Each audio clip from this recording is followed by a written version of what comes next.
Dia tuh bener-bener my everything lah waktu itu. So when he was taken away, aku ngerasa kayak hilang arah, hilang pegangan gitu. Jadi aku nggak kuat. Jadi aku nggak bisa yang kayak, apalagi misalnya di dunia pelayanan kan mereka minta aku untuk kesaksian dong, sharing dong mengenai berkat Tuhan, mengenai kebaikan Tuhan. Pasti kayak nggak bisa. Aku mau ngomong pun rasanya kayak nyangkut di sini gitu. Jadi ya udah, aku bener-bener take time dan aku minta sama keluargaku untuk please understand, aku belum bisa untuk sok-sok kuat gitu.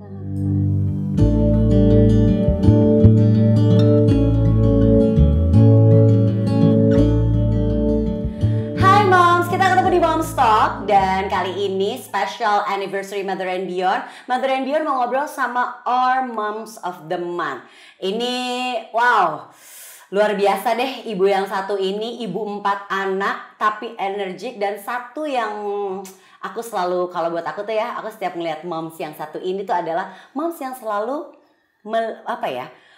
selalu terlihat positif, dan memang positif vibe-nya tuh berasa banget ke moms yang lainnya. Setuju gak sih? Sudah ada bersama saya di sini ada Joanna Alexandra, moms of 4. Makasih loh Mbak Angie, perkenalannya bikin deg-degan loh.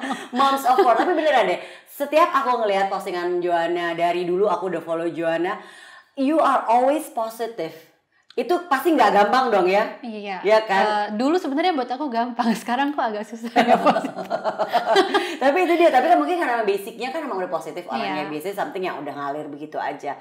Ntar dulu dong, kita jangan ke situ. Okay. Kita ngomongin kesibukan kamu dulu. Sekarang sibuk apa? Ngurus 4 anak. Sekarang ngurus 4 anak, udah mulai sekolah, tatap muka. Online lagi ya? Offline ya? Iya, udah mulai offline. Jadi terus yang lucu adalah, jadi anakku yang pertama itu sekolahnya Senin, Rabu, Jumat.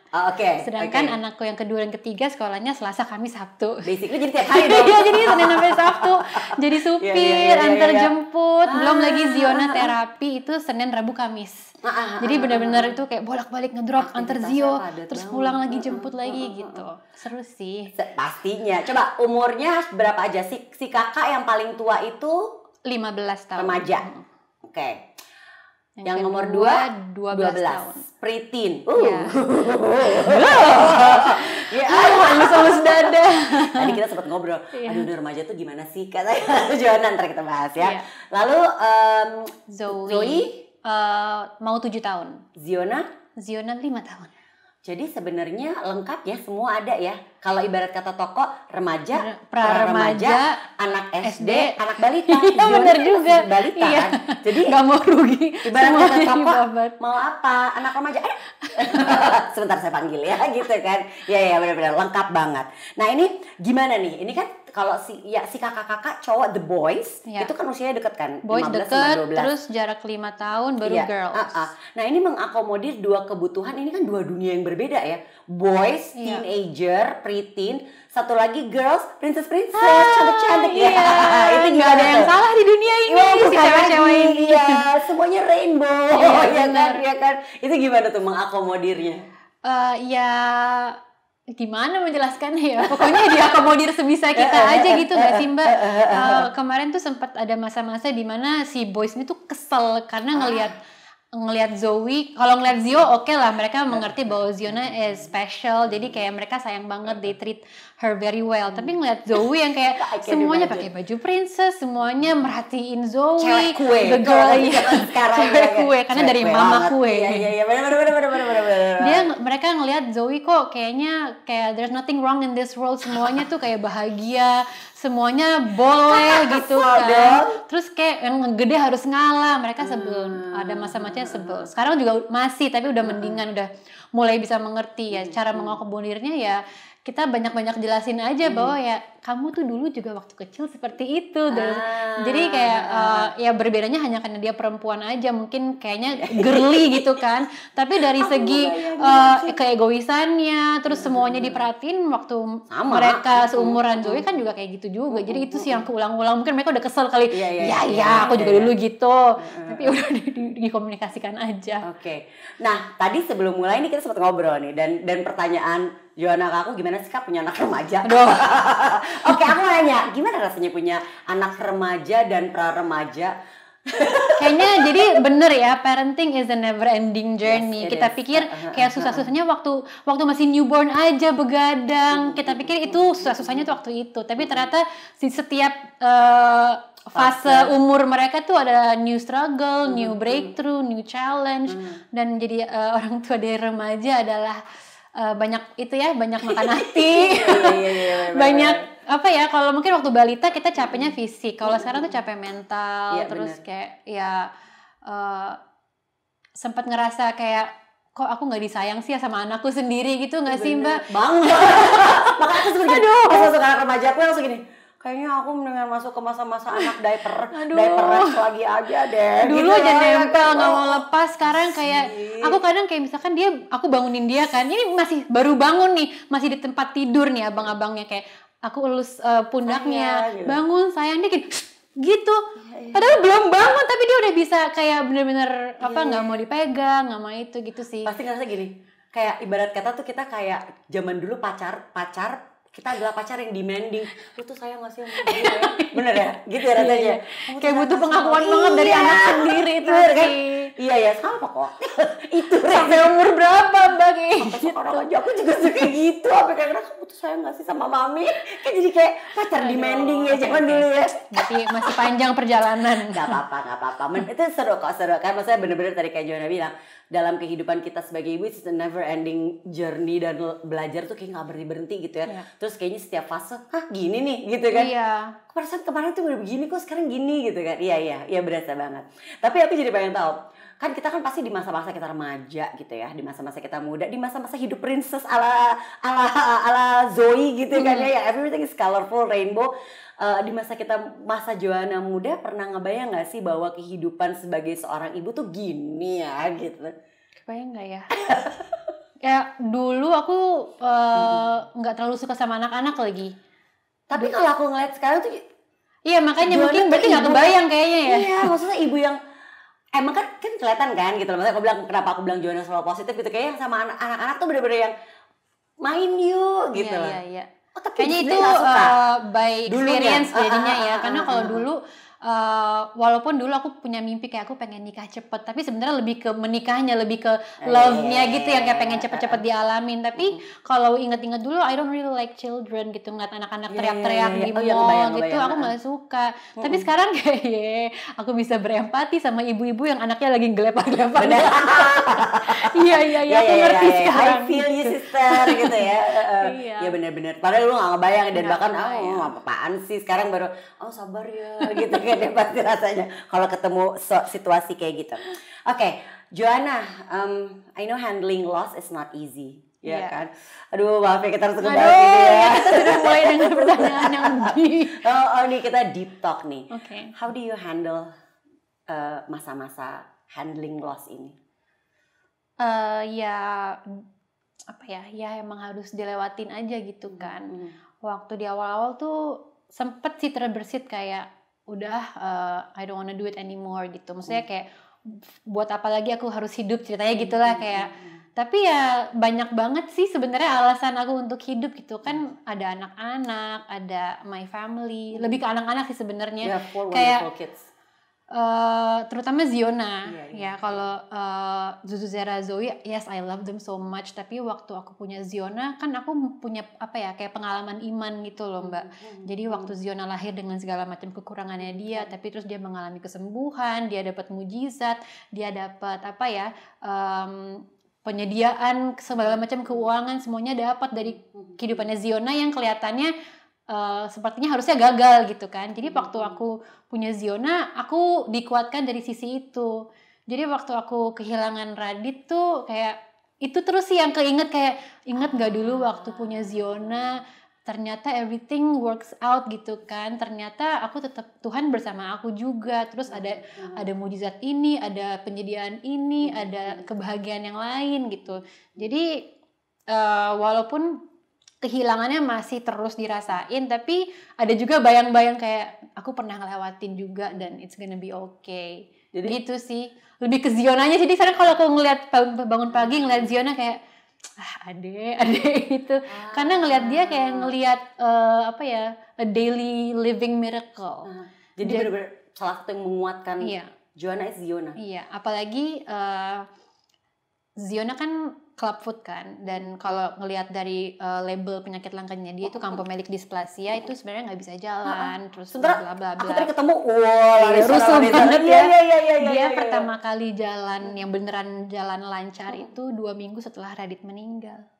Jadi kayak, aduh, waktu lagi sedih-sedihnya terus dikasih jeder nih Ziona jalan gitu Mbak. Jadi kayak campur aduk banget rasanya. Cuman ya menguatkan, maksudnya it gives me reason to wake up lagi untuk jalan lagi, untuk bangkit lagi gitu. Aku kan juga mengikuti social medianya Joanna. Maksudnya aku selalu lihat jadi Ziona gimana kamu dulu tuh sebelum a year ago, 2 tahun 3 tahun yang lalu kamu nganterin Ziona treatment semuanya. Terapi treatment. Iya. Jadi iya juga aku baru ya waktu terakhir sebelumnya kan Ziona belum jalan ya. Nah, abis itu kan Joanna hilang dari sosmed setahun, bener-bener setahun ya. Iya. Apakah sebenarnya kalau boleh lebih lama lagi boleh nggak sih? Nah, aku mau nanya, is that part of kamu dealing with loss?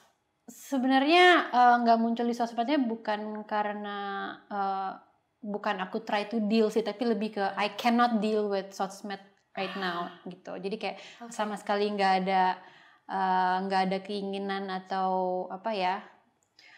Mungkin karena itu kayak tadi Mbak Iji sempat bilang kan, kayaknya Joanna is a very positive woman, cheerful, bla bla bla. Jadi kayak aku nggak bisa lagi nih cheerful di sini gitu, karena it's not what I'm feeling right now. Jadi kayak nggak deh, aku nggak mau, nggak tergerak sama sekali untuk muncul gitu. Padahal that is the real you sebenarnya kan, perempuan yang cheerful, positif. Apa positif? Ya, tapi dalam setahun kemarin Joanna merasa bahwa nggak sanggup. Aku nggak bisa.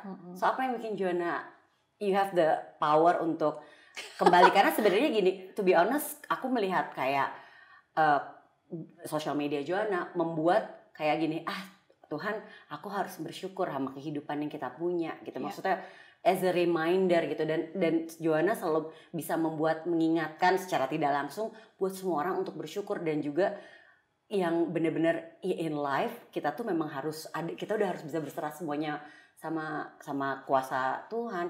Apa yang membuat Joanna kembali? Padahal kayak aduh I've had it deh sama social media gitu. Apa ya? Jadi sebenarnya kan itu kan ongoing proses kan ya Mbak. Cuman aku sempat merasa kayak aku ada di dunia entertainment.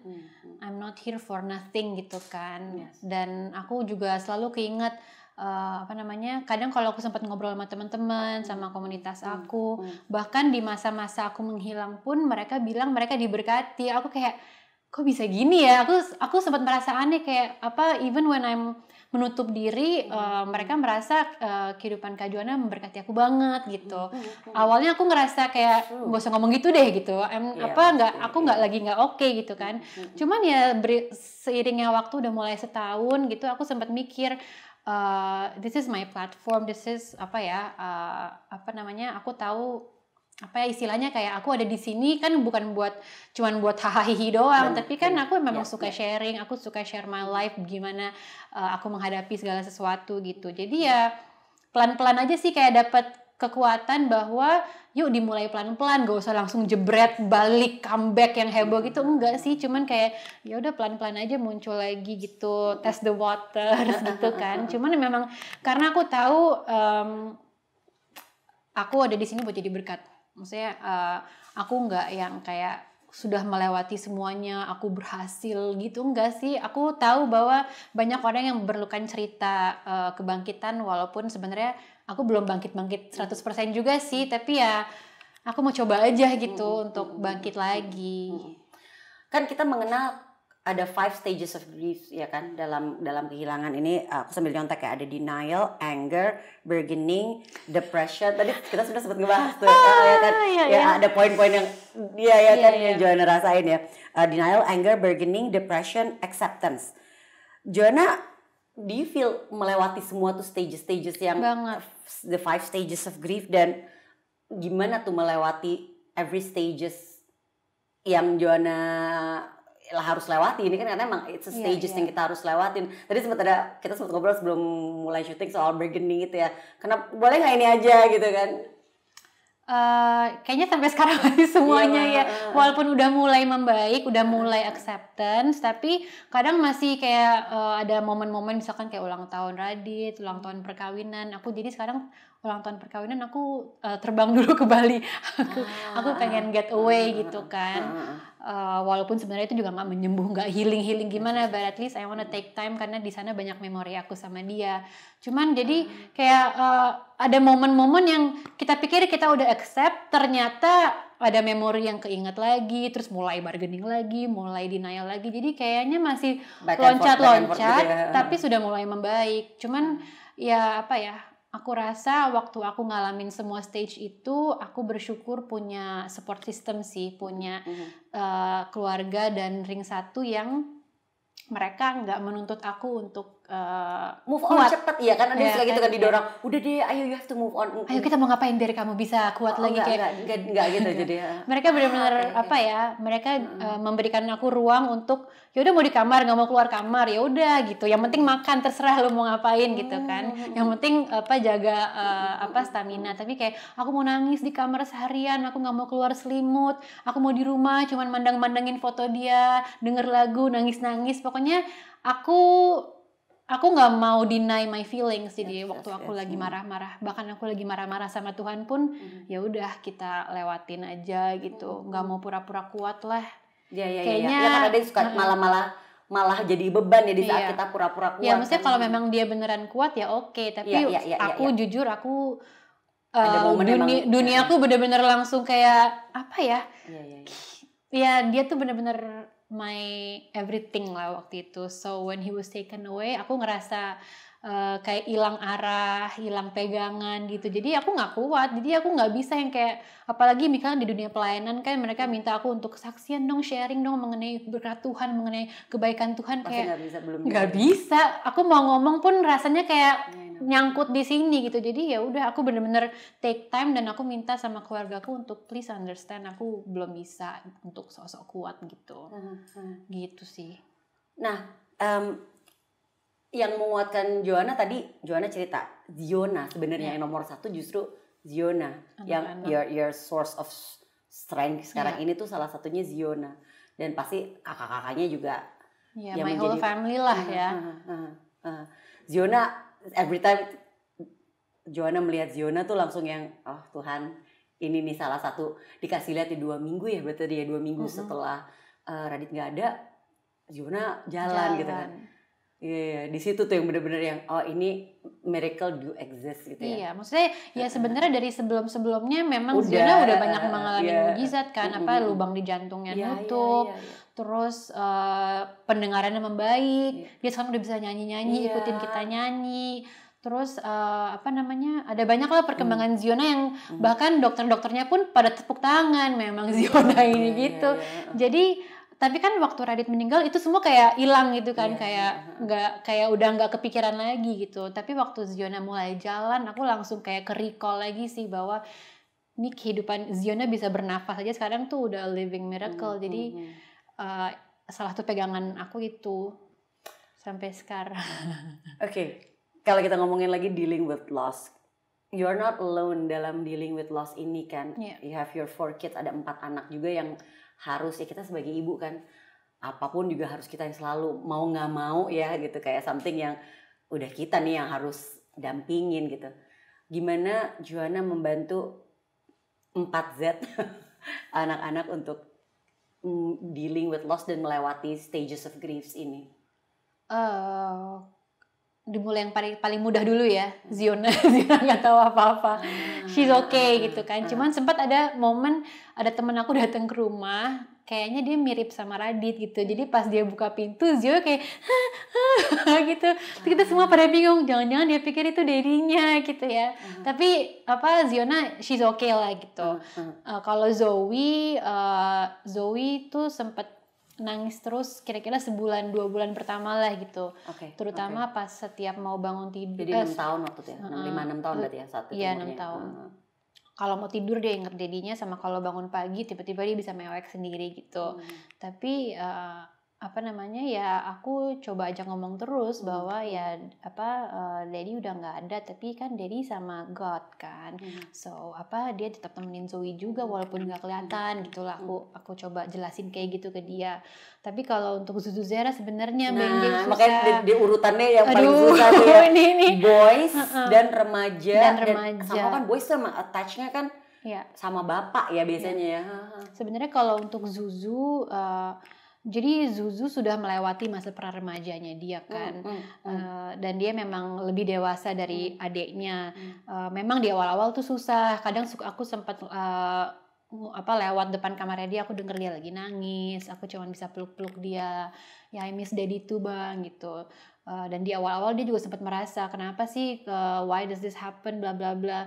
Terus dengan bukan kedok sih, maksudnya kayak orang kan ngelihat kan, Daddy kan pendeta, Daddy melayani Tuhan, kok keluarga kita melayani Tuhan tapi kok malah Daddy-nya meninggal gitu. Jadi banyak pertanyaan gitu di otak dia. Cuman aku ngelihat Zuzu is more mature dalam cara berpikirnya dia. Mungkin karena sudah lewat masa pra-remajanya, jadi berantemnya di dalam tubuh tuh udah nggak separah Zera. Pergumulannya tuh udah mulai. Nah, yang aku bukan kasihan sih, ini yang lagi challenge aku sekarang adalah si nomor 2 Zera. 12 karena tahun ya. Dia lagi akil balik, lagi hormonnya lagi berantem. Benar hormon. Tapi momen itu bersamaan dengan momen dia kehilangan bapaknya.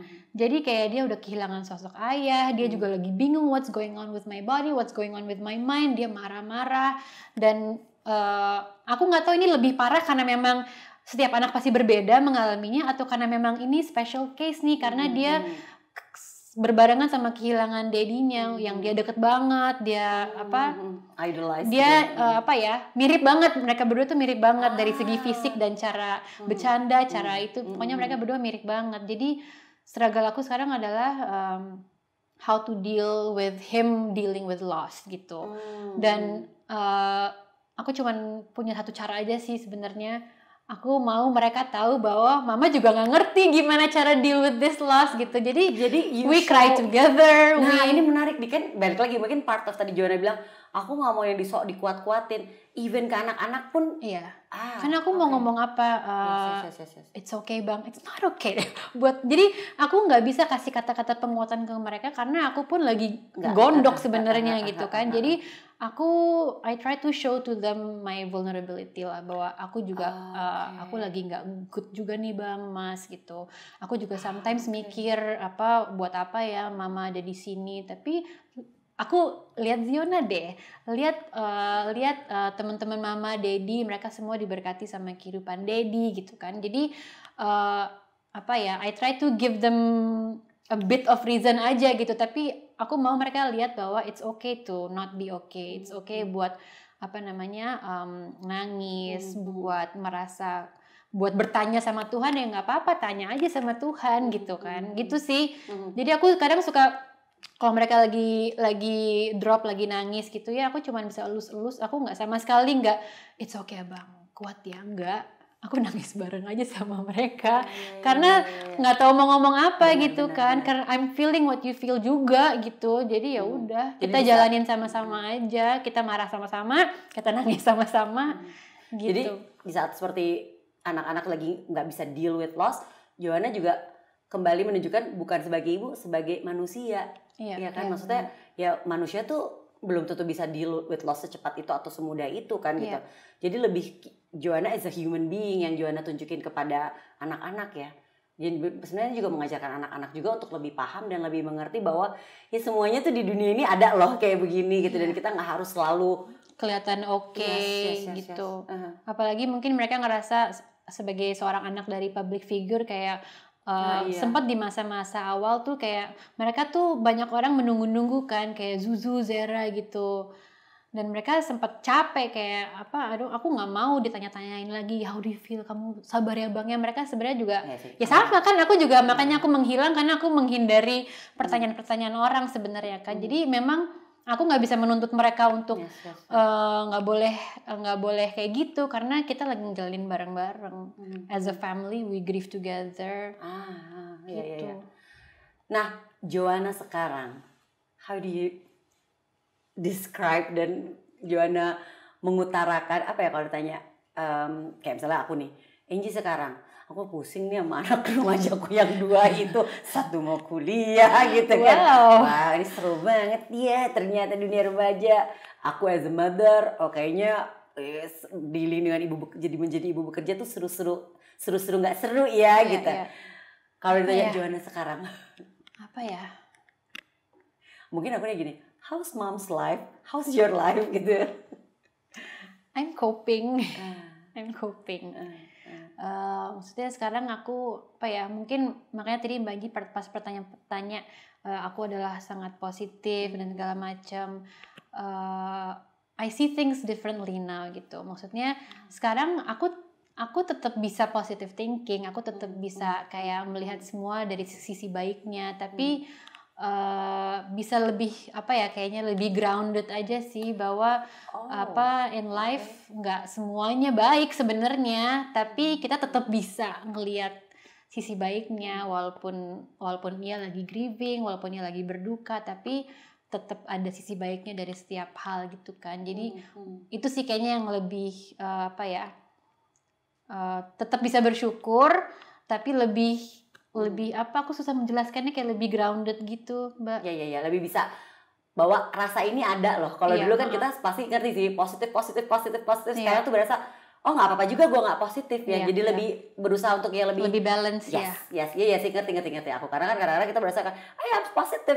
Di saat seorang yang positif itu suka ngerasa kalau kita, padahal dulu sebenarnya ada dong kita sedih atau kita lagi nggak sesuai, tapi nggak, stay positif. Kalau sekarang benar-benar semua rasa dinikmati berarti ya. Iya, kalau dulu tuh kayaknya apapun yang terjadi aku merasa bisa positif karena aku punya Radit gitu, karena aku kayak punya partner. Kalau sekarang tuh ya lebih ke gimana menjelaskannya ya, apalagi parenting itu kalau dulu kan kita bisa istilahnya ya kayak good cop bad cop, misalkan dedinya habis marah-marah terus mamanya masuk kayak udahlah kamu mengerti kan bla bla bla, atau nggak mamanya lagi cerewet dedinya kayak nggak apa-apa ini. Kalau sekarang tuh udah mamanya yang cerewet, mamanya yang minta dipeluk, jadi itu switching terus gitu ya. Jadi kadang susahnya di situ single parent itu, karena kita nggak punya partner dalam tektokan dalam parenting gitu. Tapi ya I try to see the good things aja gitu sih, Mbak. Joanna, mungkin aku nggak mau menggunakan kata-kata keep inspiring now. Aku akan mengganti, tadi aku udah menyiapkan itu. Joanna, you inspired so many people.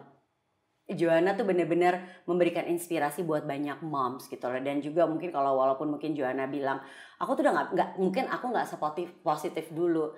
Tapi aku suka ngeliat postingan Joanna benar-benar yang you are, ya benar, lebih human yang lebih human. Yes, ya kan, lebih yang semua gue hadapin dengan semuanya ya jalanin aja, step by step, hari-hari sambil coping, berusaha untuk positif. Aku juga nggak melihat Joanna seperti memaksakan, tapi sekarang yang aku lihat Joanna is like, ya udah, ini gue, this is me, life is not always fun, hidup tuh nggak selalu seneng, hidup tuh nggak selalu dinikmati Princess Zoe colorful ya, tapi ada juga momen-momen yang ada gelap nih, lagi gelap, nggak colorful. Dan kelihatan Joanna udah memang, tapi still aku masih bisa bilang Joanna tuh so positif loh. Thank you so much. Aku cuma bisa bilang mungkin mewakili para moms, thank you so much udah menginspire kita. Dan benar mungkin tanpa Joanna sadari, banyak yang diberikan kekuatan dari hari-harinya Joanna dan your story, kehidupannya Joanna, keluarga Joanna. Ziona juga memberikan kekuatan juga kepada kita semua untuk ya hidup tuh kita butuh kekuatan, kadang kita justru dapetnya dari orang yang kita padahal nggak kenal loh aku gitu kan ya gitu. Tapi you inspired so many people. Tuhan berkati Joanna. Stay positive. Terima kasih ya Moms sudah nonton. Aku nggak kuat lama-lama. Aku udah nahan. Thank you so much Moms udah nonton Moms Talk kita kali ini, edisi istimewa sekali. Joanna udah sharing our Mom of the Month. Stay positive buat semuanya.